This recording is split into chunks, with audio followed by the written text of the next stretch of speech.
what you're looking at right now is some of the anti-aircraft fire. This is seen over Damascus tonight.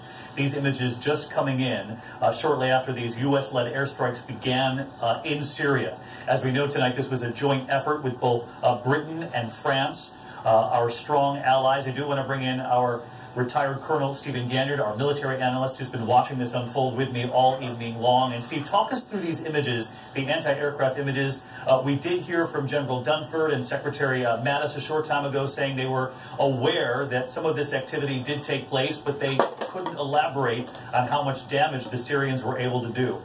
Yeah. David, let me put these pictures in perspective for you.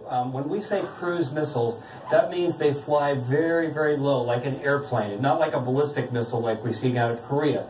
Very low, about 100 feet off the ground, and they fly to the target like an airplane, which these pictures you're seeing here, these are just people firing wildly in the air, because you see them going way up in the air, and they're not shooting at anything. They're making a good show of effort. It's a bit of bravery, but this has nothing to do with the incoming missiles, and the Syrians had no chance to knock down any of these missiles.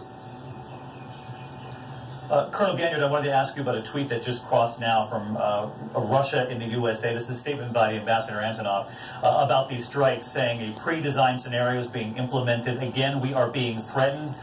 This is the Russian ambassador saying, we warn that such actions will not be left without consequences. Steve, we know they had threatened earlier this week to perhaps retaliate to try to bring down one of these missiles. We haven't seen any evidence of that yet.